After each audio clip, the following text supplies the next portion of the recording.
अगर वो वाकई भी है फॉर डिस्कशन सेक, तो मैं जब दुनिया देखता हूँ तो मेरे दिल में उसके लिए कोई इज्जत नहीं पैदा होती। हम क्यों नहीं मान सकते कि यूनिवर्स जो है और बल्कि मल्टीवर्सेस जो है वो हमेशा से हैं, वो बनती है, बिगड़ती है।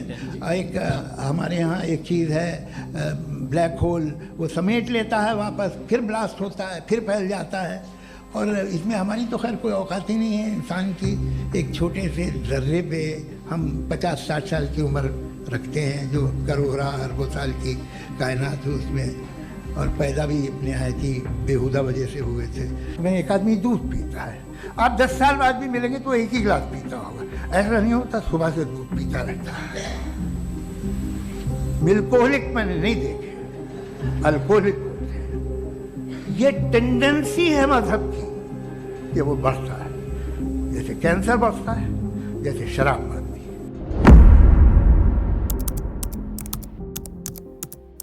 फफिर्रू इलल्लाह ऐन तज़हबून, कहाँ जा रहे हो? अल्लाह की तरफ भागो। अगर्रक बिरब्बिकल करीम, कौन सी चीज़ है कि तुम्हें रब से तुम्हें धोखे में डाल दे रही है?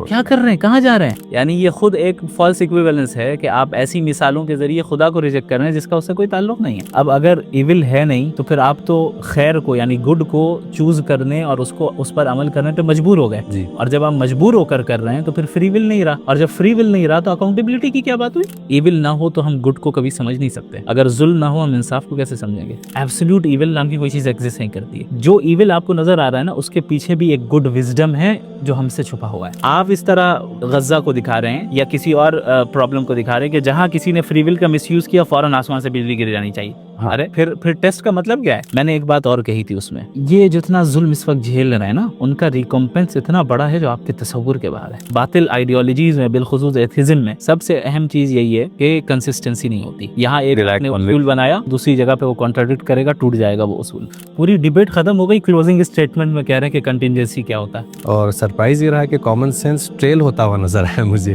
Because the debate has completely gone into a wrong direction. इस दुनिया के सारे रिलीजन्स बिल्कुल सही हो ऐसा नहीं है, मैन मेड रिलीजन्स भी मौजूद हैं। हमारी जिम्मेदारी ये है, अगर हमारे अंदर किसी तरह का कोई शक पैदा होता है तो तलाश करें, कॉमन सेंस यूज करें, कॉमन सेंस यूज करें, पढ़ें क्या वजह है, क्यों वजह है। इसी मुसलमान नौजवानों को बिलखुसूस कि एक चीज अगर आपको नहीं समझ में आ रही है, इसका मतलब ये नहीं कि उसका आंसर ही नहीं है। तो रेवलेशन ये क्यों बताने के आए कि भाई जो है कितने प्लैनेट्स हैं हमारे सोलर सिस्टम में, ये तो आप खुद ही कर सकते हैं, कर रहे हैं। मेटल डिटेक्टर से प्लास्टिक डिटेक्टर करने चलेंगे, राइट। तो भाई you are using the wrong tool. Mufti Shamail साहब, इतने चीजों के बाद आपके जहन में क्या चल रहा है? ये दुनिया तुम्हें जहन्नम की तरफ बुला रही है, अल्लाह तुम्हें जन्नत और अपनी मगफिरत की तरफ बुला रहा है। कहाँ जाओगे? उस रब को ही आप इनकार कर दे रहे हैं। कि किस तरह की हमाकत और बेवकूफ़ी में हम मुब्तला हो जा रहे हैं, किसका नुकसान कर रहे हैं? अपना कर रहे हैं।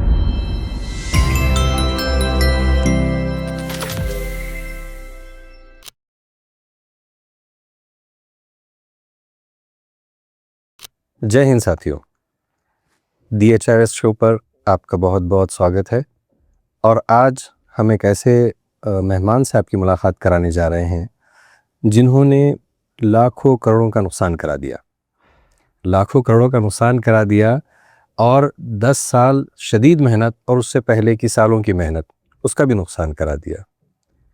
क्रोनोलॉजी, मौलाना, मुल्ला, मदरसा, आप जब टीवी ऑन करेंगे या किसी भी न्यूज़ चैनल को देखेंगे, यही अल्फाज, यही वर्ड्स आपको हॉन्ट करना शुरू कर देंगे, और आपको ऐसे लगेगा कि फ़लस्तीन कोई बहुत दूर जॉर्डन या वहाँ नहीं है, वो हिंदुस्तान में बनाने की कोशिश की जा रही है, और मदरसों को, मसाजिद को टारगेट किया जा रहा है। तो क्या मदरसे में पढ़ने वालों को दुनिया नहीं समझ आती, या मदरसे में पढ़ने वाले इंग्लिश नहीं समझ पाते? भाई साहब, अगर आप देखेंगे, अब हम जिनसे आपकी मुलाकात कराने जा रहे हैं, तो इन्होंने अच्छे अच्छे पढ़े लिखों के सामने एक वर्ड ऐसा पेश कर दिया कि इस वक्त वो पूरे हिंदुस्तान में ट्रेंडिंग पर चल रहा है। आप देखेंगे कि कंटिजेंसी अगर आप टाइप करेंगे तो आपको मीम्स और रील्स दिखना शुरू हो जाएंगे। एक चीज़ जो इन्होंने सबके सामने पेश कर दी कि वो ये है, वक़ुल जाअल हक़्क़ु वज़ाक़ल बातिल इन्नल बातिल कान ज़हूक़ा, कि इतनी सारी जो है झूठे ताश के पत्तों पर तैयारी की गई थी, और वो सब धरी की धरी रह गई कि जब हक़ सामने आ गया तो फिर बातिल अपनी बात को पेश नहीं कर सका, गिर गया। मदरसे में पढ़ने वाले लोग दुनिया को भी समझते हैं दुनिया के बाहर की चीज़ों को भी समझते हैं, यूनिवर्स और कायनात बनाने वाले को भी समझते हैं। तो ये बात बड़े अच्छे अंदाज में आपने पेश की। और सबसे सरप्राइजिंग आप इस वक्त ये देखेंगे कि तमाम दुनिया के मज़ाहिब मानने वाले लोग, बिलखुसूस हमारे हिंदुस्तान में तमाम रिलीजन को मानने वाले लोग आज आपके साथ खड़े हुए हैं। And he is a champion of all religions today, कि तमाम रिलीजन में जो बिलीव करने वाले हैं उनका यकीन ये है कि God does exist. And when there was a debate does God exist, and he put out his concepts and his perspectives, and the person who was challenging him failed to produce his remarks on a convincing basis। तो फिर हम सबके सामने एक चीज़ आ गई, वो ये है कि मौलाना लोग, मदरसे में पढ़ने वाले लोग आपको ऐसी दुनिया दिखा सकते हैं जहाँ पर क्लैरिटी हो, जहाँ पे आप हक़ को साफ साफ समझ सकें।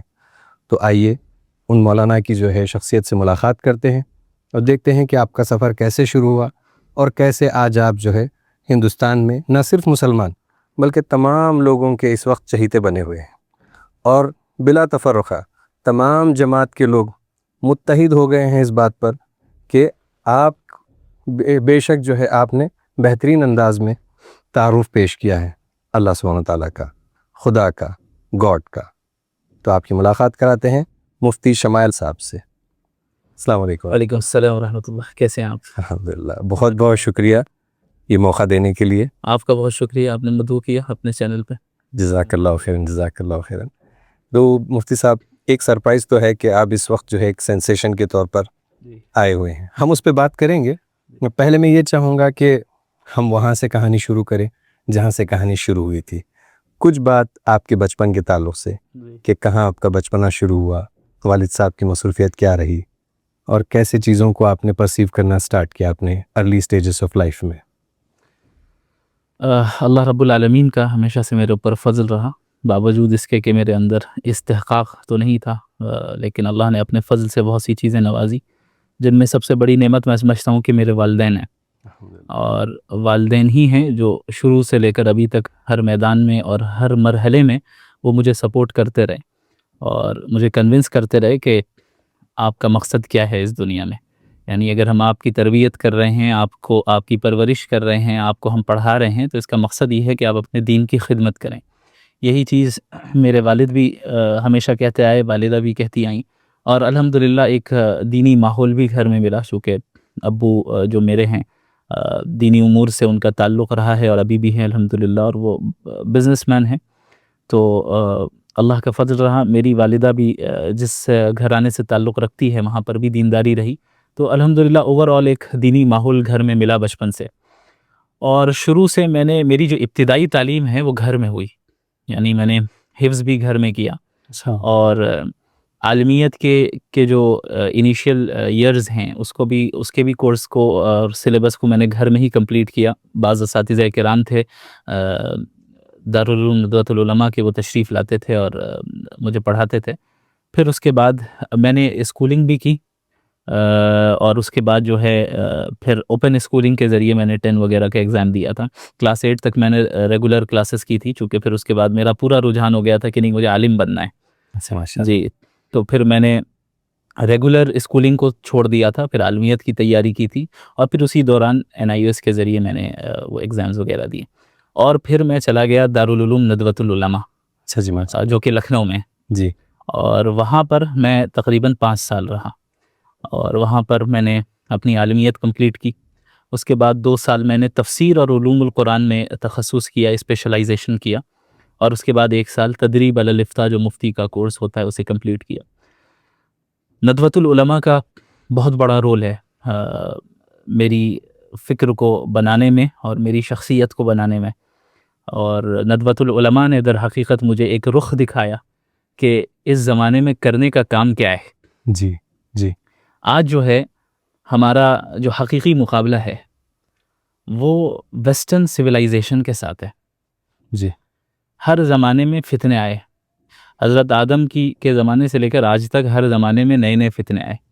जो शैतानी ताकतें हैं उन्होंने अलग अलग हरबे अख्तियार की और हर ज़माने में अल्लाह ने रहमानी ताकत को भी उभारा जो उस शैतानी ताकत पर गालिब आते थे। जी। इसीलिए अम्बिया अलैहिस्सलातु वस्सलाम भेजे गए कि जिस ज़माने में जो चैलेंज है उसको पूरा करें। यहाँ तक कि मुहम्मद और रसूलुल्लाह सल्लल्लाहु अलैहि वसल्लम की बेअसत बहैसियत रहमतुल लिल आलमीन की होती है कि अब वो आखिरी फाइनल प्रॉफिट हैं, तमाम इंसानों के लिए भेजे गए, सिर्फ मुसलमानों के लिए नहीं, सब के लिए वो प्रॉफिट हैं। और ऐसी तालीम और ऐसी शरीयत को लेकर आ रहे हैं जो अब क़यामत तक आने वाले तमाम फितनों का मुकाबला करेगी, यूनिवर्सल। जी। और फिर मोहम्मद रसूलुल्लाह सल्लल्लाहु अलैहि वसल्लम की बेसत से लेके आप हमारे ज़माने तक देखें, हर ज़माने में कैसे कैसे उलमा खड़े हुए। बिल्कुल। नया फितना आया, नए अफराद आए, बिल्कुल। जैसा फितना आया वैसे अफराद को अल्लाह ने खड़ा किया। जी। तो इस ज़माने में मैं समझता हूँ जो बहुत बड़ा फितना है वो वेस्टर्न सिविलाइजेशन का गलबा है। और सिविलाइजेशन जब मैं कह रहा हूँ तो इसका मतलब ये है कि ज़िंदगी के हर शोबे में उसने जो है तसल्लुत हासिल कर लिया है। आप चाहे उसका ताल्लुक इकोनॉमी से हो, उसका ताल्लुक पॉलिटिक्स से हो, उसका ताल्लुक एजुकेशन से हो, उसका ताल्लुक आपकी इंडिविजुअल लाइफ से हो, पर्सनल लाइफ से हो, या उसका ताल्लुक फ्री, और उसका ताल्लुक जो है कलेक्टिव जो हमारे उमूर हैं, इज्तिमाई उमूर हैं, उससे हो। इन तमाम जगहों पे वेस्टर्न सिविलाइजेशन को हम उसका क्रिटिकल एनालिसिस नहीं करते हैं, बल्कि उसको आंख बंद करके जो है हम स्टैंडर्ड ऑफ ये स्टैंडर्ड है, स्टैंडर्ड ऑफ अप्रूवल ले लो, स्टैंडर्ड है, और इससे हम हर चीज़ को जज करने लगते हैं। उसका चश्मा पहन लेते हैं। अब इस चश्मे से जाहिर आपको रेड कलर का चश्मा पहनो तो सारी चीज़ें रेड नजर आएगी ना जी। तो अब उस चश्मे से हम इस्लाम को देखते हैं, उस चश्मे से हम सारे यानी मज़ाहिब को देखते हैं, गॉड के एग्जिस्टेंस को देखते हैं, और फिर डिसाइड करते हैं कि भाई क्या सही है क्या गलत है। ये गलत है।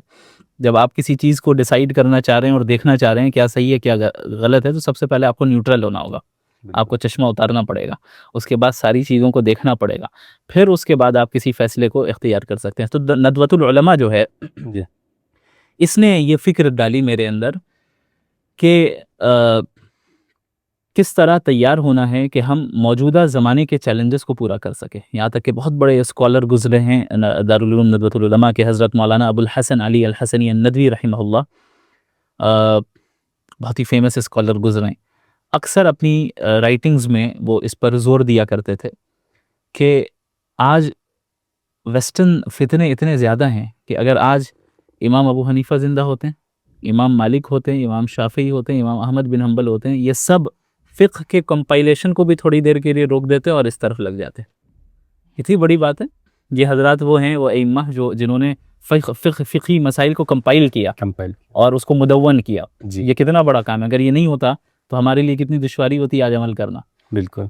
हज़रत फरमाते हैं कि अगर ये शख्सियत जो हैं, ये शख्सियात जो हैं, अगर आज के ज़माने में होती तो फ़िक़्ह के कंपाइलेशन को रोक देते और एथिज़म की तरफ का मुकाबला करने चले जाते हैं, वेस्टर्न सिविलाइजेशन का मुकाबला करने चले जाते हैं। तो इससे इसकी अहमियत पता चलती है। तो वहाँ से अल्हम्दुलिल्लाह फ़िक्र बनी, और फिर उस फ़िक्र को जो प्रैक्टिकल अंदाज में रुख दिखाया है वो है हज़रत मुफ्ती डॉक्टर यासिर नदीम अल-वाजिदी दामद बरकातहुम अल-आलिया, जो कि मेरे मेंटोर हैं, मेरे टीचर हैं, मौजूद भी थे। ये अल्हम्दुलिल्लाह मेरे लिए बड़े शरफ़ की बात थी ये कि वो मौजूद हैं वहाँ पर। और ये फ़िक्र जो नदवे से मुझे मिली, अब उसको हम प्रैक्टिकली कैसे नाफिज़ करें और इन आइडियोलॉजीज़ को हम कैसे पढ़ें, कैसे समझें, कैसे जानें।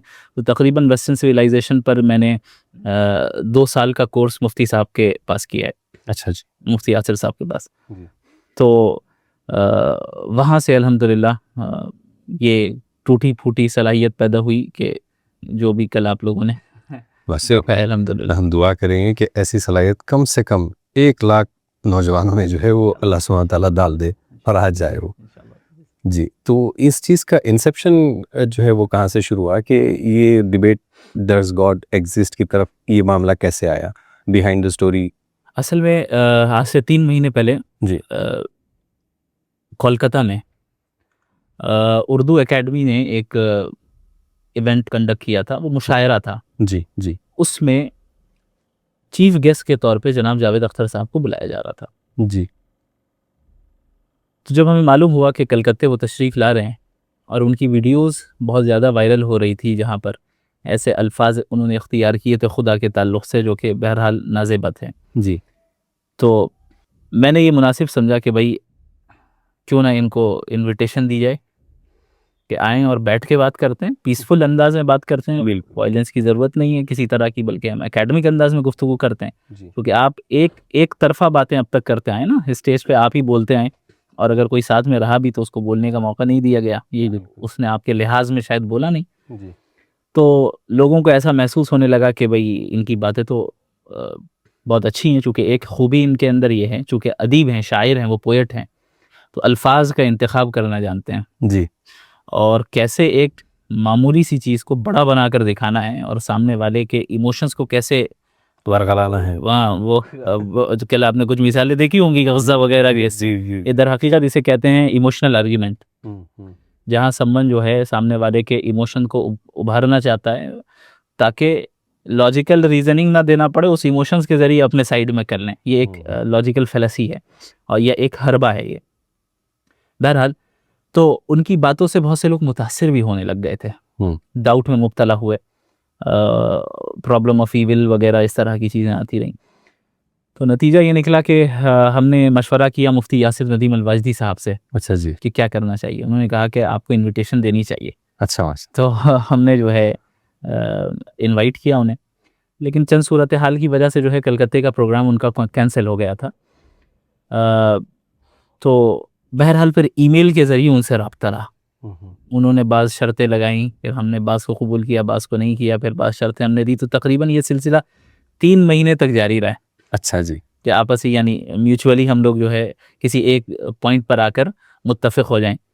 3 महीने तक जारी रहा, फिर जाकर जब तय हुआ कि अल्हम्दुलिल्लाह कि 20 दिसंबर को करना है। अच्छा। और फिर मॉडरेटर को लेके भी बहुत सारे वो खदशात भी थे जी। और बहुत सारी बहसें हुई कई दिनों तक। तो सिर्फ हम दोनों के दरमियान मॉडरेटर ही के ऊपर बात होती रही, नहीं ये होंगे, ये नहीं होंगे, होंगे तो क्या रोल होना चाहिए वगैरह वगैरह। क्योंकि मैं यही चाहता था कि इस तरह प्रोग्राम करके कोई फ़ायदा नहीं जो उमूमन होता आ रहा है, जहाँ पर आपको बोलने ना दिया जाए, जहाँ बायसनेस का मुजाहरा हो। लेकिन ये बड़ी खूबी है इनकी, सौरभ साहब की। सौरभ द्विवेदी, मैंने उनको कांटेक्ट भी किया कि बहुत अच्छा उन्होंने किए हैं मॉडरेशन, और किसी तरह का बायसनेस नहीं रहा। तो बहरहाल फिर जो होना था वो हुआ कल। बहुत अच्छा था। मैंने भी सौरभ साहब से मुलाकात की तो उनसे बताया कि लंदन टॉप पे जितना उनका देखते रहे हैं अब तक, तो वो सलाहियतों का जो प्रैक्टिकल एग्जामिनेशन था शायद उनके लिए भी कल था कि दो तरफ से इतने हीटेड आर्ग्यूमेंट हो रहे हैं, ऑडियंस भी जो है वो रुक नहीं रही है, बट हैंडल एक ही तरफ से थे, आप गलत कह रहे हैं। मैं बस ये था कि उनके लिए वो बड़ा चैलेंज था सौरभ द्विवेदी साहब के लिए, but he handle it really well. Debate से ही मैं एक सवाल आपसे ये पूछूंगा कि गॉड की एग्जिस्टेंस पे बात जब आपने पैरामीटर्स स्टार्टिंग में सेट किए थे और ये तय हुआ था कि हम इमोशनल फैलेसी और हाइपोथेटिकल उस पे नहीं जाएंगे, हम जो भी बात करेंगे वो ग्राउंड होगा कॉमन सेंस, और सरप्राइज ये रहा कि कॉमन सेंस ट्रेल होता हुआ नजर आया मुझे, because the debate has completely gone into a wrong direction. Everybody started talking about Gaza. तो थोड़ी देर के लिए मैं ये खदशे में पड़ गया था वहाँ पे कि हम फ़लस्तीन पे बात कर रहे हैं हम, या डज गॉड एग्जिस्ट पे बात कर रहे हैं। तो आप उसको कैसे देखते हैं कि इमोशनल वो डाइवर्जन कैसे? देखें, जावेद साहब ने जितनी बातें की, आप मेरे ओपनिंग स्टेटमेंट को देख लें, मैंने पहले ही प्रेडिक्ट कर दिया था कि यही होने वाला है जी। मैंने कह दिया था ये गॉड ऑफ गैप्स की मिसाल देंगे, उन्होंने गॉड ऑफ गैप्स की मिसाल दी। मैंने कह दिया था ये इमोशनल आर्ग्यूमेंट देंगे, इमोशनल आर्ग्यूमेंट देने लगे। रेप का मसला, बच्चे मर जाते हैं बीमारियों से, और फिर गज़ा का मसला वगैरह वगैरह। मैंने कह दिया था इनकी सारे बातें आर्ग्यूमेंट फ्रॉम इग्नोरेंस पर मबनी होंगी या फिर डॉगमेटिक होगी। सारी चीज़ें वही आई, चूँकि इसके अलावा एथिज्म के पास और कुछ है ही नहीं पेश करने के लिए, कुछ है ही नहीं जी। यही है वो चंद चीज़ें जिनको वो मज़हब पर को रिजेक्ट करने के लिए इस्तेमाल करते हैं, जबकि ये सारी चीज़ें ऐसी हैं आप इससे किसी मज़हब को तो शायद रिजेक्ट कर भी दे, लेकिन एग्जिस्टेंस ऑफ गॉड पर इसका कोई फर्क नहीं पड़ता है जी। यानी ये खुद एक फॉल्स इक्विवेलेंस है कि आप ऐसी मिसालों के ज़रिए खुदा को रिजेक्ट कर रहे हैं जिसका उससे कोई ताल्लुक नहीं है। मिसाल के तौर पर इविल ही का मसला ले लें ना, अगर मान लें कि इविल उसी तरह है जैसा आप समझ रहे हैं, हालांकि वैसा नहीं है जी, जैसा है आप समझ रहे हैं, अगर वैसा ही है तो फिर भी इससे एग्जिस्टेंस ऑफ गॉड पे क्या फर्क पड़ा जी। आप ज्यादा से ज्यादा प्रूव हो जा रहा है, सिर्फ प्रूव हो रहा है। आप उसके एट्रीब्यूट्स पर कह सकते हैं कि भाई गॉड मतलब इसका मतलब अच्छा नहीं है, ऐसा होना तो अच्छा बुरा चाहे जो भी हो, एग्जिस्ट करेगा तभी तो अच्छा है बुरा होगा। जी तो एग्जिस्टेंस में तो कोई फर्क ही नहीं पड़ता है। जी तो प्रॉब्लम ऑफ इविल या इस तरह की चीजों को उछालकर एग्जिस्टेंस को रिजेक्ट कर देना ये इलॉजिकल है, इरैशनल चीज है। बिल्कुल। मैं मुंतज़िर था, मरहूब भाई ने भी बड़ी कोशिश की कि माइक मुझ तक पहुंचे, तो मैं भी एक सवाल जो है जनाब जावेद अख्तर साहब की खिदमत में पेश करना चाहता था कि हम दो चीज़ों के बारे में अगर गौर कर लें, आप कह रहे हैं कॉमन सेंस पे बात हो, दूसरी तरफ प्रेशराइज किया जा रहा है इस बात को कि इमोशनल फेलिसी को ही बार बार पेश किया जा रहा है कि बच्चे मर रहे हैं और गज़ा, बेशक बच्चे भी मर रहे हैं और गज़ा का जो मामला है वो सबके लिए सेंसिटिव मैटर है। और ये सवाल मैं आपसे पूछूंगा अभी कि कुछ लोगों ने रॉन्ग भी परसीव किया है आपके एक स्टेटमेंट को, उसमें गलत परसीव कर लिया और लोगों ने, तो इनका अगर ये कॉन्सेप्ट पूछा जाए, जैसे कि आपने वेस्टर्न सोसाइटी और उसकी जो साइकोलॉजी है उसके बारे में बात की, कि अगर लोगों को कॉमन ग्राउंड पे लाकर ये बताया जाए कि आप गॉड के एग्जिस्टेंस से भी आगे बढ़ जाइए, उसके आगे भी सोचिए कि और क्या था, और एक ओपन मैदान में आप दे रहे हैं, रिलीजियस हुदूद से बाहर निकाल रहे हैं आप किसी को कि चलिए रिलीजन आपके ऊपर बाउंड्रीज लगाता है तो आप बाहर आ जाइए, आप ओपन मैदान में आ जाइए, तो इसके बाद तो क्योटिक सिचुएशन हो जाएगी कि हर कोई अब अपने हिसाब से चीज़ों को समझेगा। जैसे कि इस वक्त वेस्टर्न सोसाइटी में पीपल से फ्री विल मेरी ये है कि मैं खुद को डॉग समझ लूँ, फ्री विल मेरी ये है कि मैं खुद को कैट समझ लूँ, और ऐसे वीडियोस आपने भी गालिबन देखे होंगे कि people are like putting mask and behaving like dogs. कोई कहता है कि मुझे लगता है कि मैं औरत हूँ तो मैं औरतों जैसे कपड़े पहनूंगा, वो LGBTQ प्लस प्लस प्लस पता नहीं इंफिनिटी में चले गए लोग, तो only on the basis of free will. इसमें तो कॉमन सेंस का मतलब मर्डर ही हो गया। आपने जो बात कही कि रिलीजन जो है बाउंड्रीज लगा देते हैं, मैं कहता हूँ बिल्कुल लगाते हैं जी। आप मुझे एक निज़ाम दिखा दो जो बाउंड्री नहीं लगाता है। बिल्कुल बिल्कुल। चाहे एथिज्म हो, लिबरलिज्म हो, या इसके अलावा सेक्युलरिज्म हो, या जितने ये इज़म्स हैं, सब में बाउंड्रीज हैं। बस फ़र्क ये है कि आपकी अपनी तरफ से बनाई हुई बाउंड्री है, हमारा गॉड की तरफ से बनाई हुई बाउंड्री है। यानी फ्री विल भी जो है ना, और जो कहते हैं हम फ्रीडम ऑफ एक्सप्रेशन और लिबर्टी, आपके यहाँ भी लिमिटेड है। क्या एब्सोल्यूट फ्रीडम है वेस्टर्न दुनिया में? नहीं है। आपको ऐसा काम कर सकते हैं जो स्टेट के खिलाफ हो? बिल्कुल नहीं। कोई ऐसा काम कर सकते हैं? अब छोटी सी मिसाल ले लें, आप ट्रैफिक रूल को फॉलो करने के पाबंद हैं, कहाँ है फ्रीडम? सही बात है। एब्सोल्यूट फ्रीडम नहीं है, आप कहेंगे लिमिटेड फ्रीडम है जी। हमारे यहाँ भी फ्रीडम है, लेकिन एब्सोल्यूट फ्रीडम नहीं है, लिमिटेड फ्रीडम है। तो आप ये जो एक यानी परसेप्शन दिया जाता है कि मजहब फ्रीडम को छीनता है और इल्हाद, लिबरलिज्म, एथिज्म ये फ्रीडम दिलाता है, ये झूठ ये जो है दरअसल एक धोखा है। फ़र्क ये है कि मजहब आपको अल्लाह की ग़ुलामी में लगाता है, एथिज्म इंसानों की ग़ुलामी और अपनी शहवात की ग़ुलामी में लगाता है। ग़ुलामी तो करनी है, या अल्लाह की कर लें या मखलूक की कर लें, आपको डिसाइड करना है। बेहतरी मेरी आपके डिबेट के लास्ट में जब मुलाकात हुई तो मैंने हज़रत से हाथ मिलाया और कहा कि हज़रत अब हक़ तो वाज़े हो गया है, बेहतर है कि आप जो है वो हक़ को कबूल कर लीजिए। तो उन्होंने आसमान की तरफ हाथ उठाया और कहा कि मैं चाहता हूँ कि आप गज़ा के बच्चों के लिए दुआ करिए, वो बड़े परेशान हैं। मैंने कहा बिल्कुल, उनको तो दुआ में रखा है हमने, बट आपको जितना इल्म दिया गया है बेहतर ये होगा कि आप उस इल्म से लोगों को इस्तिफ़ादा दें, ना कि जो है वो कॉमन सेंस के नाम पे गुमराह कर दें, क्योंकि वो strip of somebody from his religion and his belief system and throw him in the outer space would be chaotic for everyone. बिल्कुल।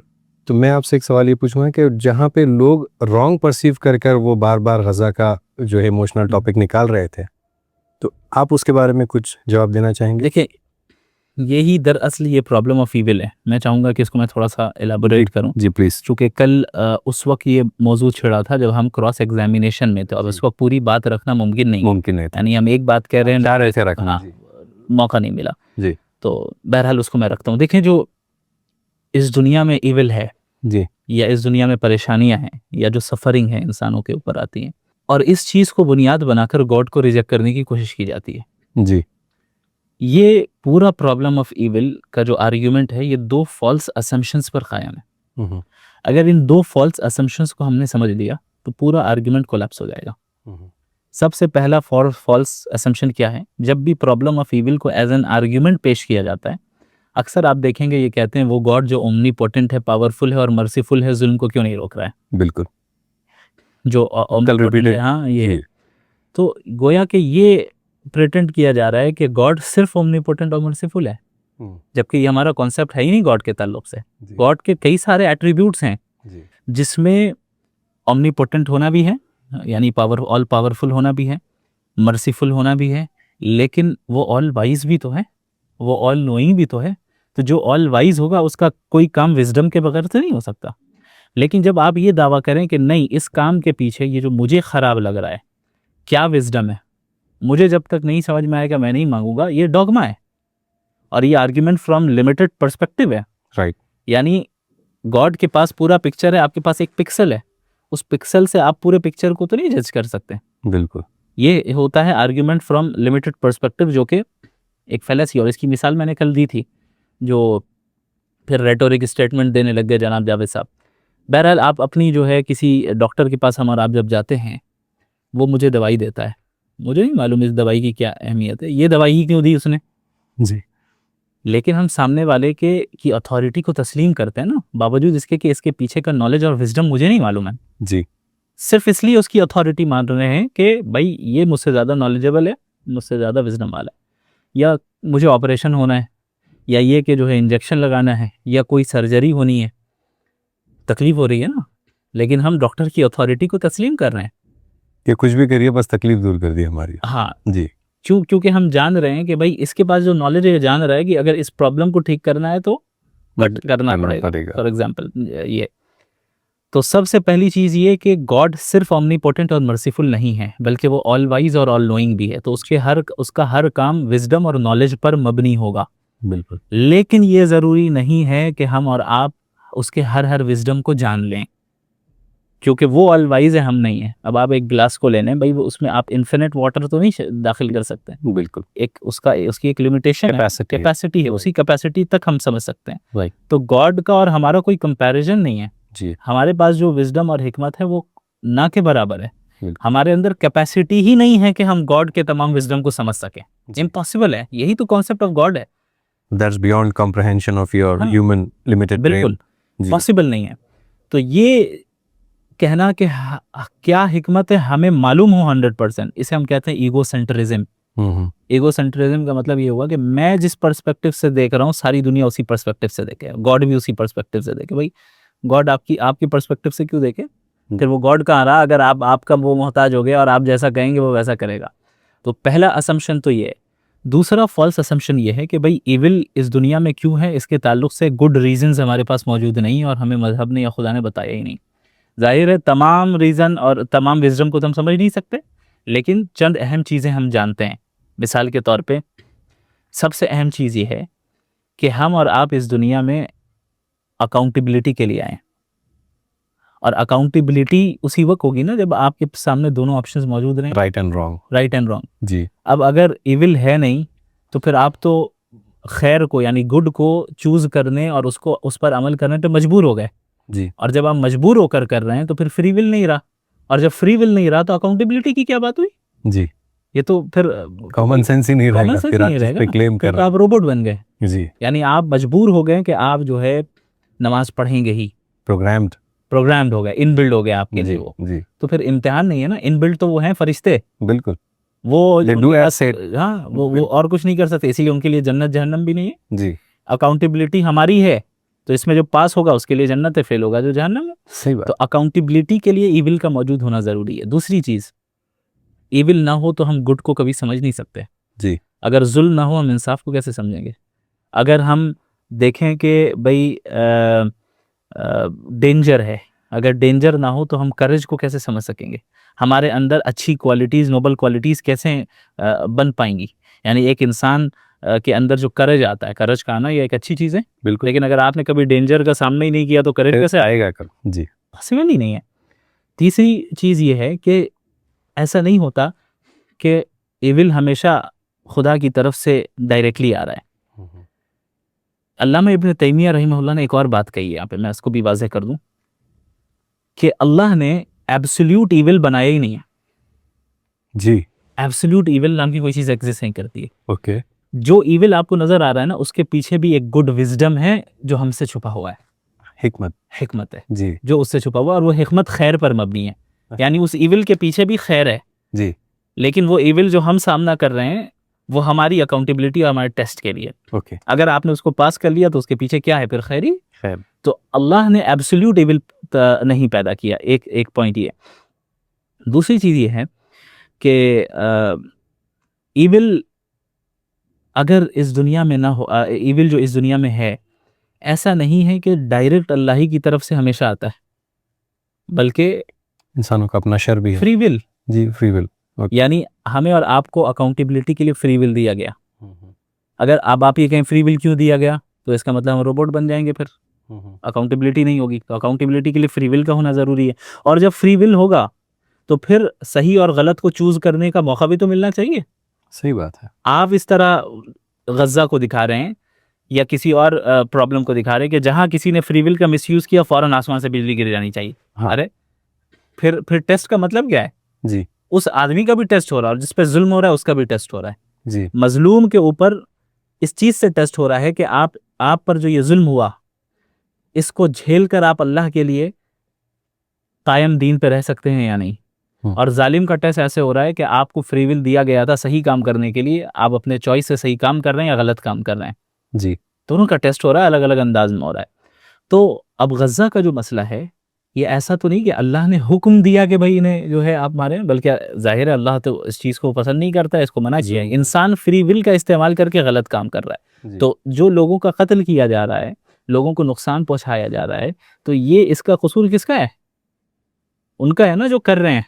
अल्लाह का कहाँ है? बिल्कुल। ये तो ऐसा ही हुआ कि भाई आप एग्जाम में, जो एग्जामिनर है उसने आपको सही आंसर और गलत आंसर दोनों दिए, और आप एग्जाम में गलत आंसर खुद करें टिक और इल्जाम लगाएं एग्जामिनर पे, आप ही ने तो दिया था। सही। अरे फिर टेस्ट का मतलब क्या है? जी वो तो देगा गलत ऑप्शन आपको, आपने उसको गलत सेलेक्ट किया, ये आपकी गलती है। बिल्कुल।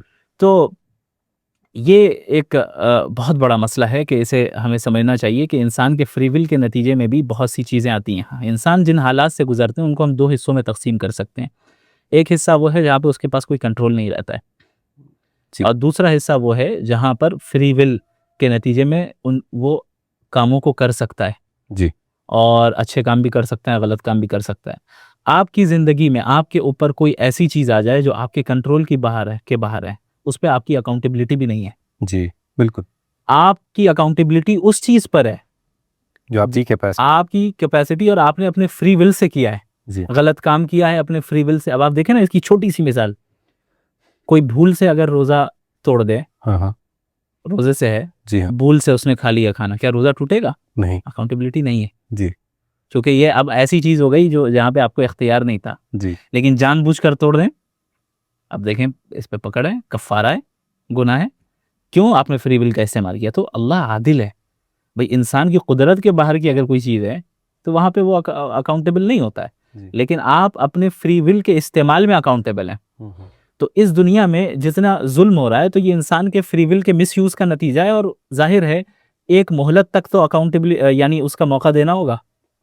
जो एग्जाम पीरियड, एग्जाम टाइम है, उसको तो देना पड़ेगा, उसके बाद रिजल्ट आएगा। तो इनकी पकड़ होगी, जो जुल्म कर रहा है उसकी पकड़ होगी, और जो मजलूम है उसको रिकम्पेंस मिलेगा। बिल्कुल। तो ये हमारा वर्ल्ड व्यू है दर हकीकत। दूसरी चीज़ ये है कि जो गज़ा के हवाले से उन्होंने कहा, मैंने एक बात और कही थी उसमें उनको, कि ये जितना जुल्म इस वक्त झेल रहे हैं ना, उनका रिकम्पेंस इतना बड़ा है जो आपके तसव्वुर के बाहर है। यानी आप जावेद अख्तर साहब तसव्वुर भी नहीं कर सकते उनको वो रिकम्पेंस मिलने वाला है। अल्लाह के नबी सल्लल्लाहु अलैहि वसल्लम की हदीस है ना, कि जो इस दुनिया में तकलीफ़ों के साथ गुजरा, क़यामत के दिन जब उसे इनाम दिया जाएगा, तो जो तकलीफ से नहीं गुजरा है वो तमन्ना करेगा कि काश मेरे जिस्म को खैंचियों से काट दिया गया होता ताकि मुझे ये रिकम्पेंस मिलता। अल्लाह अकबर। एक लम्हे के लिए जन्नत में दाखिल किया जाएगा, निकाला जाएगा, पूछा जाएगा, यानी दाखिल करते ही कभी तुमने कोई ईविल देखा है, सफरिंग देखी है? वो कहेगा या अल्लाह आज तक मेरे ऊपर कोई सफरिंग नहीं आई। तो हम वो रिकम्पेंस मिलना है, उसके मुकाबले में ये जान गवा देना ये कुछ नहीं है, बिल्कुल कुछ नहीं है। आप उस रिकम्पेंस को सामने रखें। अब एक world view, atheistic world view में रिकम्पेंस तो है ही नहीं। तो अगर गॉड नहीं है तो आप बताएं कि फिर ईविल क्यों है? यानी कौन सा वर्ल्ड व्यू ऐसा है जो सही माने में ह्यूमन सफरिंग को सीरियसली ले रहा है? यानी एक वर्ल्ड व्यू ये है कि सफरिंग हो रही है जी, कोई रिकम्पेंस नहीं है जी। एक वर्ल्ड व्यू ये है कि आपको एक कांटा भी चुभता है तो गॉड आपको रिकम्पेंस देगा, और उसका रिकम्पेंसेशन है आपको बदला मिलना है और अजर मिलना है। कौन सा वर्ल्ड व्यू बेटर है? राइट। तो इस एस्पेक्ट से क्यों नहीं देखते हैं? दूसरी चीज़, गॉड के बगैर आप इविल को डिफाइन कैसे कर सकते हो? मुझे तो नहीं समझ में आता। यानी जब आप कह रहे हैं इविल है, गॉड नहीं है, जी, तो how do you define evil objectively? Right. यानी गॉड के बगैर ऑब्जेक्टिव मोरालिटी नहीं है। The very existence of evil proves that there is God. Of course, इसीलिए मैंने अपने उसमें कहा था ओपनिंग स्टेटमेंट में जी कि आप देखेंगे कि जावेद अख्तर साहब इमोशनल आर्ग्यूमेंट्स देंगे, मिसाल के तौर पे ये कहेंगे कि अगर गॉड है तो इस दुनिया में ईविल क्यों है, जबकि ईविल का मौजूद होना ये गॉड के होने की दलील है, ना कि उसके ना होने की। राइट तो ये चंद चीज़ें हैं जो अगर लोग समझ जाएं। अच्छा, उन्होंने कहा कि भाई नेचर में ही जो है जस्टिस नहीं है, तो फिर जब नेचर में जस्टिस नहीं है तो नेचुरल हो गया ना, फिर क्यों खामखा इतनी मेहनत कर रहे हैं आप? यानी आप देखें कितनी इरैशनल बात है। इसको एक्सेप्ट करने के लिए तैयार हैं, लेकिन इसको एक्सेप्ट नहीं करने के लिए तैयार हैं कि भाई वहाँ इसके पीछे विजडम है, ऑल वाइज का विजडम है। इसको एक्सेप्ट करने के लिए तैयार नहीं है, लेकिन इसके अलावा हर चीज़ एक्सेप्ट करने के लिए तैयार है। आपने देखा होगा जब मोरालिटी की बहस छिड़ी तो किस तरह वो परेशान हो गए। जी कभी सोसाइटी पे जा रहे हैं, कभी प्लेनेट पे जा रहे हैं, तो कभी कुछ कह रहे हैं। यानी बगैर गॉड के आपके पास कोई मोरल फाउंडेशन नहीं है, राइट ऐसा फाउंडेशन जो स्ट्रांग हो और कंसिस्टेंट हो। राइट अभी एक आपकी ये बातिल आइडियोलॉजीज में, बिलखुसूस एथिज्म में सबसे अहम चीज़ यही है कि कंसिस्टेंसी नहीं होती। यहाँ एक Relax आपने on उसूल बनाया, दूसरी जगह पे वो कॉन्ट्राडिक्ट करेगा, टूट जाएगा वो उसूल। Right. जबकि इस्लाम के उसूलों में कंसिस्टेंसी है जी और ट्रुथ में कंसिस्टेंसी होती है। जी जी तो ये कितना बारीक सा वो दायरा है जहाँ पे मैं ये समझने की कोशिश कर रहा हूँ कि अल्फाजों का जो मैनिपुलेशन है, majority of the time they use the word common sense and common sense और on dogmatism पर बात कर रहा था, आपको अंदाजा हो गया होगा। जी मुझे तो ताजुब हुआ कि अपने क्लोजिंग स्टेटमेंट या बल्कि किसी के सवाल पे उन्होंने कहा कि भाई ये तो कह रहे हैं कि अकल से साबित नहीं हो सकता खुदा। जी जी इतनी देर से मैं क्या कर रहा था? यानी मैं तो यही कह रहा हूँ कि अकल से साबित करना है, जी फिर आखिर में आप कह रहे हैं कि अकल से साबित नहीं करना। बड़े ताजुब की बात कि हज़रत अगर आपको मेरा आर्ग्यूमेंट समझ में नहीं आया तो मैं जब ओपनिंग स्टेटमेंट देकर हटा और आप तशरीफ लाए उसी वक्त कहते हैं ना पूरी डिबेट खत्म हो गई, क्लोजिंग स्टेटमेंट में कह रहे हैं कि कंटिजेंसी क्या होता है। तो ये तो मतलब अजीब सूरत हाल हो गई थी एकदम। बिल्कुल बिल्कुल। उनका सदगुरु के साथ एक डिबेट देखा था मैंने, वहाँ पे ये बता रहे थे कि गालिबन रामानुजन साहब थे जो he was an intelligent person, मगर he died out of cold, कि वो रात भर वहाँ सोए रहे जहाँ उस बेड के नीचे ही जो है ब्लैंकेट थी, पर वो उसको देखे नहीं, चेक नहीं किए। And hence he was proving कि कोई आदमी एक जगह बहुत इंटेलिजेंट हो सकता है और दूसरी जगह वो ज़रूरी नहीं कि वो इंटेलिजेंट हो।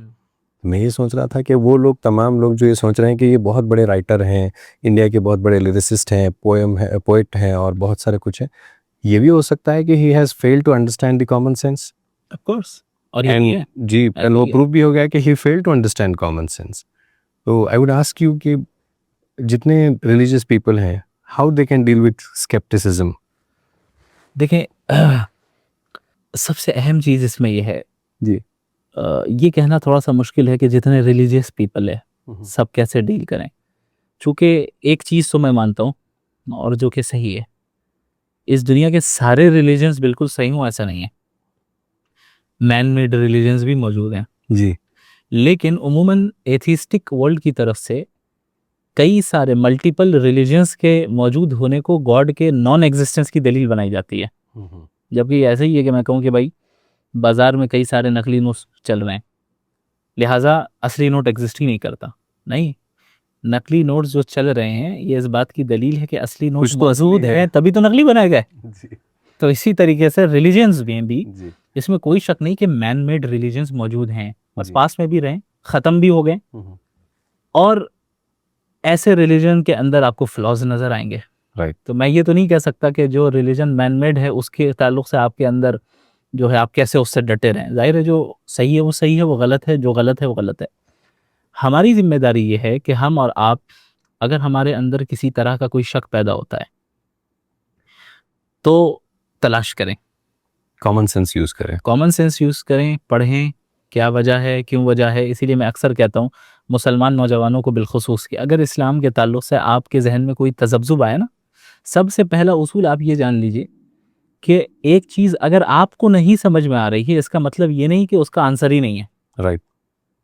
वरना ये भी तो आर्ग्यूमेंट फ्रॉम इग्नोरेंस है ना, जी, कि इसके जहालत हो गई है। जहालत है, ये जहालत की वजह से आप किसी चीज़ को रिजेक्ट नहीं कर सकते। आप ये कहें कि मुझे नहीं मालूम, आई विल डू रिसर्च, मैं पूछूंगा, मैं पढ़ूंगा और तहकीक करूंगा ताकि मुझे पता चले। तो जब भी कोई डाउट आए, जब भी कोई आपको शुबह आए, तो सबसे पहले अपने आप को इस पोजीशन में ले आइए कि मैं परफेक्ट नहीं हूँ, मेरा नॉलेज लिमिटेड है, मेरा विजडम लिमिटेड है, इस वक्त इसका जवाब मेरे पास नहीं है, लेकिन इसका ये मतलब नहीं कि इसके पीछे जवाब ही नहीं है। बिल्कुल। अब मैं स्ट्राइव करूंगा, कोशिश करूंगा कि कैसे उस चीज़ के जवाब को मैं हासिल करूँ। दूसरी चीज़, तमाम इंसानों की जिम्मेदारी ये है कि वो तलाश करे कि गॉड रिवील्ड रिलीजन कौन सा है, राइट। न कि man made religion. Religion. God revealed जो रिलीजन है, गॉड की तरफ से जो रिवील हुआ है, जाहिर है वही ट्रुथ है। और बगैर किसी बायसनेस के, न्यूट्रल होकर आप तमाम मज़ाहिब को पढ़ें, उसके प्रिजर्वेशन को देखें, क्योंकि किसी रिलीजन के ट्रू होने के लिए उसका प्रिजर्व्ड होना भी ज़रूरी है। राइट। यानी अगर आपको पता ही नहीं है कि इसका ओरिजिन क्या है, इसके स्क्रिप्चर का, और कैसे प्रिजर्व्ड हुआ, या ये कि भाई उसमें तब्दीली आती जाती रहती हैं, तो जाहिर है उसमें कुछ भी चेंजेस हो जाएंगे। आप इसको तलाश करें कि कौन सा रिलीजन है जिसके स्क्रिप्चर्स प्रिजर्व्ड हैं, जिसके स्क्रिप्चर्स का ओरिजिन बिल्कुल वाजे है, और फिर उस स्क्रिप्चर में क्या है। आप इन चीज़ों की बुनियाद पे जब कंपैरिजन करेंगे तो आपके लिए ट्रुथ को जानना आसान हो जाएगा। Right. हमारे ज़माने में रिलीजन पे अमल करने को चूँकि एक पर्सनल मैटर बना दिया गया, और सेकेंडरी चीज़, पूरी तवज्जो मटेरियलिज्म के ऊपर है कि जो मादी चीज़ें हैं उसी के पीछे चलना है, दुनिया कमाना है। तवज्जो क्या है हमारी, इसी दुनिया की तरफ है, और रिलीजन को और गॉड के एग्जिस्टेंस को हमने नज़रअंदाज कर दिया या सेकेंडरी दर्जा दे दिया, जबकि वो इस दुनिया में आने का हमारा बुनियादी मकसद है कि हम अपने गॉड की इबादत करें, उस गॉड को पहचानें, वो हमसे क्या चाहता है। तो इस तरीके से अपने सफ़र को जारी रखना चाहिए। तो उनका एक और वो था कि रिलीजियस स्क्रिप्चर्स में जो है वो फाइंडिंग्स नहीं है जो अब फाइंडिंग्स हो रही हैं। मिसाल के तौर पे एक्सकवेशन ऑफ डायनासोर के जो बोन्स वगैरह है वो अब मिल रहा है। हमारे यहाँ जो 8 साल 10 साल के बच्चे होते हैं, उनका भी ये कॉन्सेप्ट क्लियर होता है जी। अब देखें, मैं इसमें वहाँ पे जाके और इल्मी अंदाज में समझाता, मैंने एक मिसाल दे दी कि भाई मैथमेटिक्स की किताब में क्यों नहीं आप बता दें डायनासोर। हाँ, जी। इससे ये समझ में आ गया कि जो रेवलेशन है ना, वो फाइंडिंग्स बताने के लिए नहीं आती है। राइट। क्यों? क्योंकि फाइंडिंग्स तो आप एम्पेरिकल एविडेंस के जरिए खुद ही कर लेंगे। राइट। कॉमन हमारे पास सोर्स ऑफ नॉलेज जो है, एक हमारे सेंस ऑर्गन्स है। इन सेंस ऑर्गन्स का इस्तेमाल करके हम नॉलेज हासिल करते हैं। मैं आँख का इस्तेमाल करके मैं ये नॉलेज हासिल कर रहा हूँ कि आपने जो कोट पहना है ये ग्रीन कलर का है जी। अब इसके लिए मुझे रेवलेशन की ज़रूरत नहीं है, ये ऑलरेडी एक टूल मेरे पास मौजूद है। जी। अपनी अकल का इस्तेमाल करके मैं कह रहा हूँ कि आप मेरे सामने अगर बैठे हैं तो ज़रूर आपके वालिदैन इस दुनिया में, उन्होंने पैदा किया आपको, कोई तो है जिन्होंने आपको पैदा किया। राइट। मैंने आँख से तो नहीं देखा आपके वालिदैन को जी। लेकिन अब दूसरे टूल का इस्तेमाल किया मैंने। अब इस कॉमन सेंस और अकल, तो कॉमन सेंस और अकल से भी ये चीज़ साबित हो गई, इससे हम जान सकते हैं। तो इसके लिए किसी थर्ड सोर्स की अभी ज़रूरत नहीं है। अब आपके ताल्लुक से मुझे ये जानना है कि आप इस दुनिया में क्यों हैं।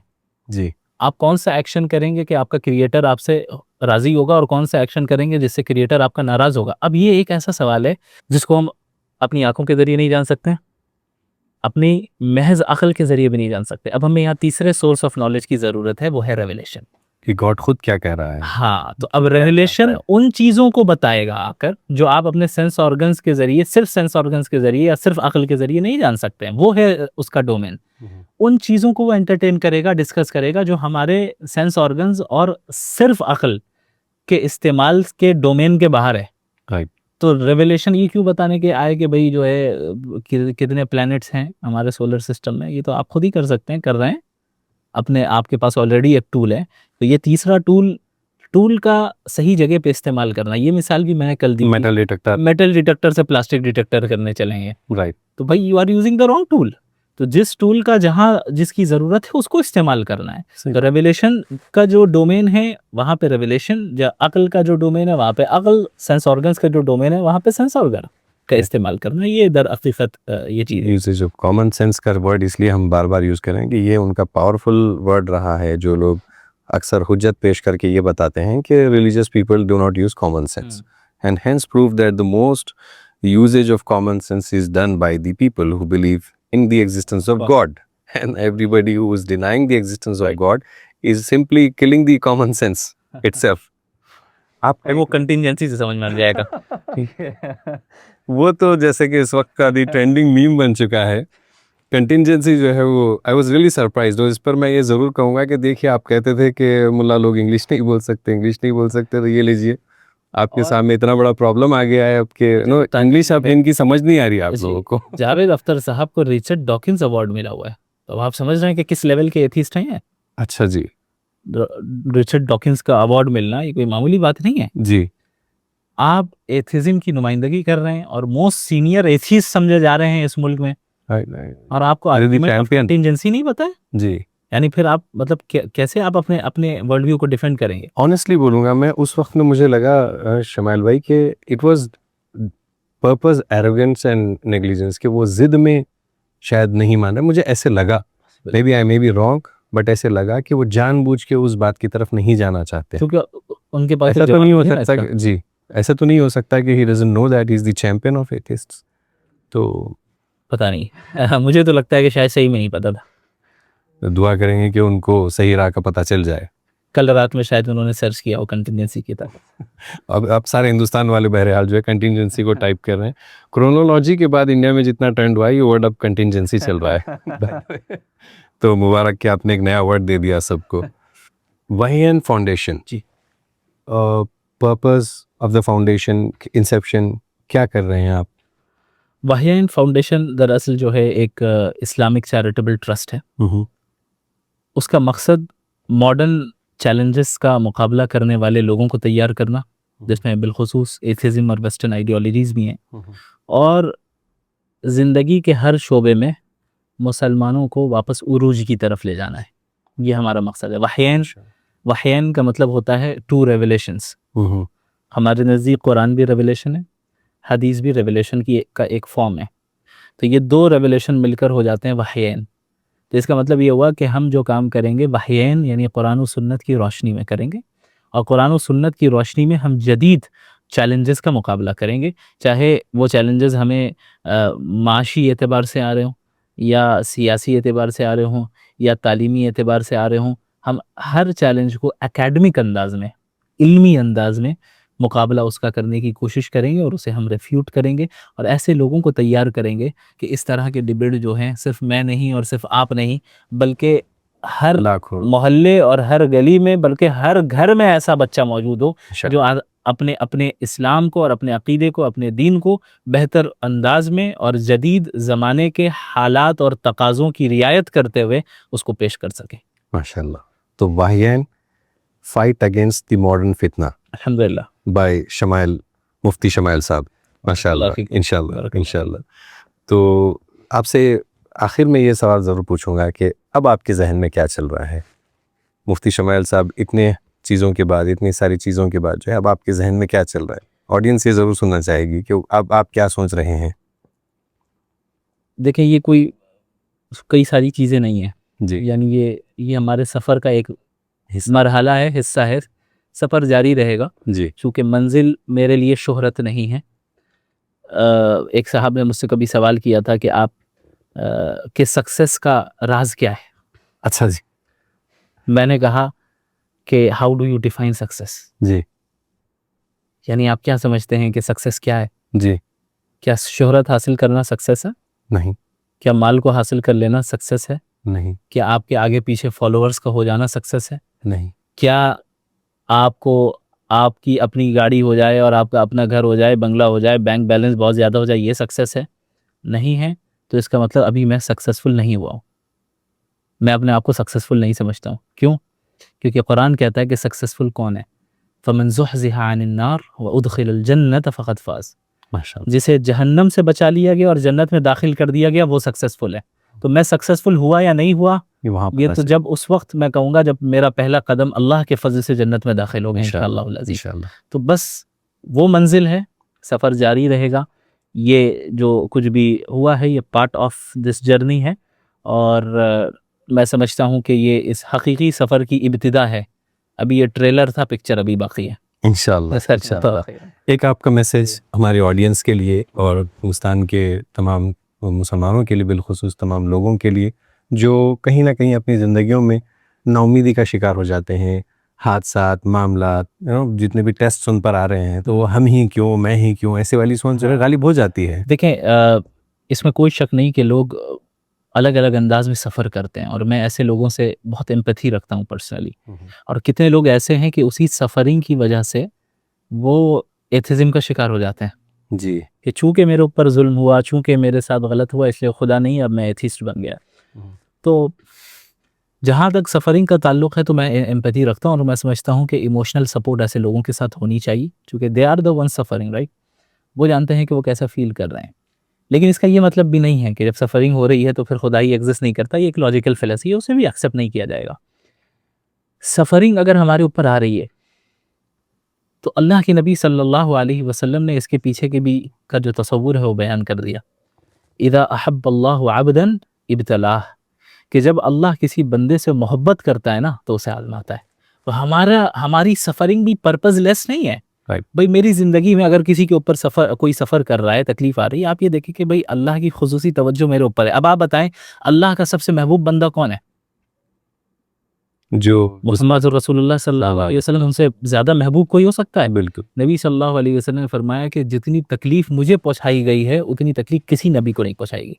बिल्कुल अब आप नबी की तकलीफ़ों को सामने रखें, भाई ताइफ में क्या हुआ, मक्के में क्या हुआ, कैसे जिस्मानी तशद्दुद उनके साथ हुआ, ज़हनी तौर पे उन्हें तकलीफ़ पहुँचाई गई, माली एतबार से तकलीफ़ पहुँचाई गई, उनके घर वालों को शहीद किया गया, उनके असहाब को शहीद किया गया और ख़ुद नबी को शहीद करने की कोशिश की गई, और इस हाल में इस दुनिया से रुखसत हो रहे हैं कि चटाई पर सो रहे हैं, जिस्म पर दाग निशान पड़ जा रहे हैं। हज़रत उमर देखकर रोने लगते हैं कि या रसूल अल्लाह, मैंने कैसर व किसरा को देखा कि वो इतने शाही अंदाज में रहते हैं और आप तो नबी हैं, उनकी क्या हैसियत आपके सामने, आप ऐसी ज़िंदगी गुजार रहे हैं। नबी क्या फरमा रहे हैं कि माली वलिद दुनिया, इस दुनिया से मेरा ताल्लुक़ ही क्या है सिवाय इस चीज़ के कि भाई उस मुसाफिर की तरह हूँ जो थोड़ी देर के लिए एक दरख्त के नीचे साए में आराम करे फिर आगे निकल जाए।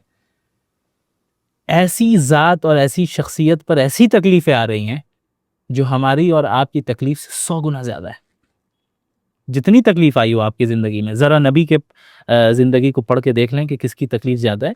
मैं सबसे कहूँगा जो हमारे नॉन मुस्लिम भाई हैं और किसी भी तरीके से तकलीफ़ में मुब्तला हैं, आप एक बुक लें, a short biography of prophet Mohammad सल्लल्लाहु अलैहि वसल्लम, मौलाना अबुल हसन अली नदवी रहमहुल्लाह की है। और इसके अलावा और भी बायोग्राफी ऑफ प्रॉफिट मोहम्मद को जिसने सही माने में ऐसे शख्स ने लिखा है जिसने न्यूट्रल चश्मा पहना हुआ था, तो आप उनकी किताब पढ़ सकते हैं और आप उनकी लाइफ में जो प्रॉब्लम्स आई हैं अपने लाइफ के प्रॉब्लम्स के साथ ज़रा कंपेयर कर लें। वो शख्स वो है जो सबसे ज़्यादा महबूब और बिलवड है अल्लाह के नज़दीक, उस पर तकलीफ़ आ रही है। क्यों आ रही है? क्योंकि अल्लाह मोहब्बत करता है, अल्लाह पसंद करता है। अल्लाह के नबी ने फरमाया कि इंसान को कोई टेंशन भी आ जाए ना, मा असाबा बिन हम्मिन औ गम्मिन औ कमा क़ाल अलैहि सलातु वस्सलाम, कि एक टेंशन, एक फ़िक्र भी इंसान को लाहिक हो जाए, यहाँ तक कि हत्ता शौकतु युशाक्वा, एक कांटा भी चुभ जाए, अल्लाह उससे पिछले गुनाह को माफ़ करता है और उसके दर्जात को बुलंद करता है। सो मैं कहता हूँ कि उस सफ़रिंग में लज्जत महसूस कीजिए।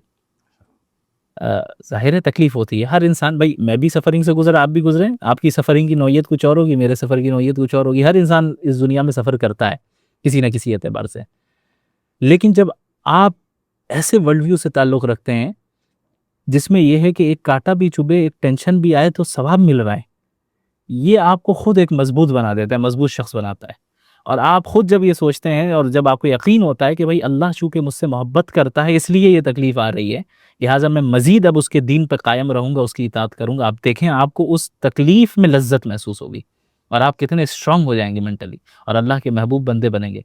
सफ़र करके अल्लाह रब्बुल आलमीन की क़ुर्बत जितनी ज़्यादा हासिल हो जाती है ना, वो कई सालों की नॉर्मल इबादतों से भी हासिल नहीं होती।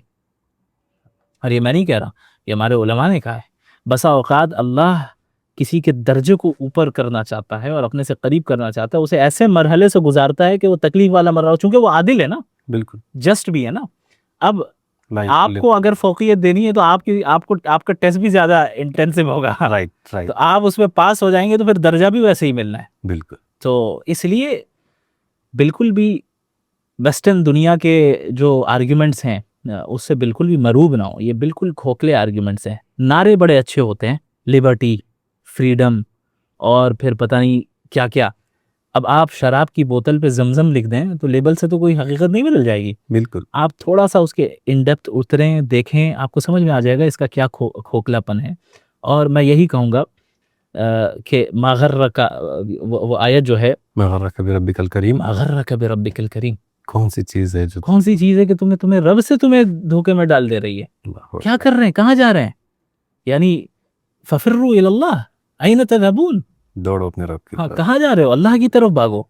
दुनिया के इस झूठे नारों में ना फंस जाओ। जी अल्लाह यदऊकुम इलल जन्नह व यदऊनकुम मिनन नार। अल्लाह जो है तुम्हें जन्नत की तरफ बुलाता है। वो आयत शायद मैं थोड़ी आगे पीछे कर रहा हूँ। हाँ, यदऊन इलन नार वल्लाहु यदऊ इलल जन्नति वल मगफिरति बिइज़्नि। ये दुनिया तुम्हें जहन्नम की तरफ बुला रही है। आपको यानी रौनक दिखाकर, आपको ग्लैमर दिखाकर, आपको झूठे झूठे अट्रैक्टिव नारों के ज़रिए, स्लोगन्स के ज़रिए, मेरा जिस्म मेरी मर्ज़ी, और भाई फ्रीडम, लिबर्टी, इक्वालिटी, और ये सब के नाम पे क्या है, अल्फाज बज़ाहिर अच्छे हैं, भाई कौन फ्रीडम नहीं चाहता, लेकिन उसके पीछे जो कॉन्सेप्ट है वो बड़ा ख़तरनाक है, हकीकत ख़तरनाक है। वो आपको जहन्नम की तरफ ले जा रहे हैं। वल्लाहु यदऊकुम इलल जन्नति वल मगफिरति बिइज़्नि। अल्लाह तुम्हें जन्नत और अपनी मगफिरत की तरफ बुला रहा है। कहाँ जाओगे बताओ? अल्लाह की तरफ जाना है या कहाँ जाना है?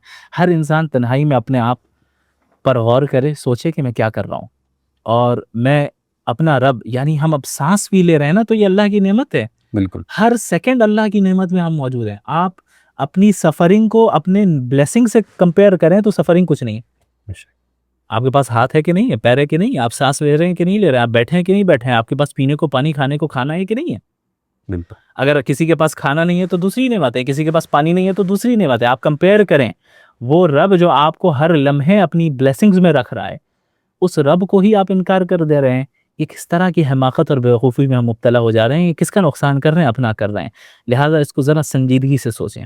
बिल्कुल माशाल्लाह, बहुत अच्छा। और मैं आपकी शुक्रिया अदा करते हुए ये ज़रूर कहूँगा ऑडियंस को कि देखिए, जैसा शेख ने बताया, अगर आप इस वक्त शेख को ही मिसाल के तौर पर ले रहे हैं, या जो भी शख्स आपकी ज़िंदगी में, आपके नज़रिए में जो है आपके सामने सक्सेसफुल है, तो आप एक चीज़ कॉमन देखेंगे कि अल्लाह का क़ानून है कि जो कोई कोशिश करेगा उसकी कोशिशों का जायज़ा लिया जाएगा, और जो कोई कोशिश करेगा उसको वही मिलेगा जिसकी वो कोशिश कर रहा है। आप अपनी ज़िंदगी में कामयाब होना चाहते हैं तो आपको ये बात समझनी होगी कि न बाकी है मज़ा जीने में और न मरने में, कुछ मज़ा है तो यही खून जिगर पीने में, कि आपको इन तकालीफ से गुज़रते हुए ही गुज़रना है। रास्ते में जो आपको मिलेगा उसका शुक्रिया अदा करें, जो आप चाहते हैं उस पर थोड़ा सा सब्र कर लें। और अल्लाह सुब्हानहू व तआला की ये शान है कि जब वो जिसे चाहे, जितना चाहे, जैसा चाहे और जिस हद तक चाहे, अल्लाह उसको वो नवाजे। तो हम सबको चाहिए कि हम सब अपने अपने हिस्से में खूब खूब खूब शुक्रगुजारी करें, और किसी के ऊपर जो नेमतें दी गई हैं उस पर हासिद ना बने, और अपने भाइयों के, अपने ईमान वाले भाइयों के हाथों को और मजबूत करें। और हम यही दुआ करेंगे कि मुफ्ती शमाइल साहब का जो फाउंडेशन है वहाँ से, और दूसरे ऐसे फाउंडेशंस जो इस डायरेक्शन में काम कर रहे हैं, उन तमाम फाउंडेशन से, उन तमाम ऑर्गेनाइजेशन से ये फ़िक्र हमारे लोगों में, हिंदुस्तान के बिलखुसूस लोगों में ये जाए कि हम देश की तरक्की, हम लोगों की तरक्की, हम गुरबा की तरक्की की तरफ काम करने वाले लोग हैं। और जो लोग इस वक्त इन माहौल से डरे हुए हैं कि जो मसाजिद और मदारिस पे हमले करने की कोशिश कर रहे हैं, वो बस यही इज़राइल के पिट्ठू हैं, और इसी तरीके से जो है काम करने की कोशिश कर रहे हैं कि कहीं ना कहीं नज़रियात को गिरा दिया जाए। हम तमाम के लिए, तमाम स्पेशली हिंदुस्तान के मुसलमानों के लिए ये सोचने का वक्त है कि हमने इंग्लिश स्कूल्स का और दूसरे स्कूल्स का सिर्फ इस बुनियाद के ऊपर इंतखाब किया कि ये बेहतर हमको बनाएंगे, ये बेहतर हमको जो है मॉडर्नाइजेशन की तरफ ले जाएंगे। लैंग्वेज से कोई बैरियर नहीं है। देखिए, आप मुफ्ती शमाइल साहब भी इंग्लिश बोल रहे हैं, मैं भी इंग्लिश बोल रहा हूँ, लैंग्वेज का कोई वो नहीं है, इंग्लिश से कोई मसला नहीं है। मसला उस सोच का है जो मदरसों को कमज़ोर समझती है। मसला उस सोच का है जो मदरसे में पढ़ने वालों को हक़ीर नज़र से देखती है। मसला उस सोच का है जो ये समझती है कि जो मदरसे में पढ़ने वाले लोग हैं इनको क्या ही समझ में आएगा। इस सोच को तब्दील करने की ज़रूरत है, और इस वक्त एक इमीडिएट रिवाइवल की ज़रूरत है जो हिंदुस्तान के मुसलमानों को लेनी होगी और स्टैंड लेना होगा। जहाँ जहाँ मदारिस के ऊपर हमले किए जा रहे हैं, इसी वक्त आप तमाम मुत्तहिद हो जाएं, तमाम इजमा, तमाम जमात के लोग जो हैं मुत्तहिद हो जाएं, और अपना एक स्ट्रॉन्ग स्टैंड बनाएं। कॉन्स्टिट्यूशनल राइट्स हैं हमारे यहाँ, एक प्लेटफॉर्म बनाएं जहाँ से हम मदारिस और मसाजिद की हिफाजत के लिए काम करना शुरू करें।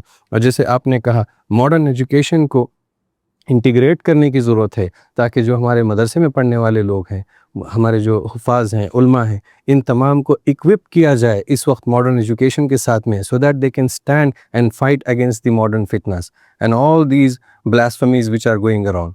तो आप सबका बहुत बहुत शुक्रिया यहाँ तक बने रहने के लिए। जज़ाकल्लाह खैर। अस्सलाम वालेकुम रहमतुल्लाह। जय हिंद।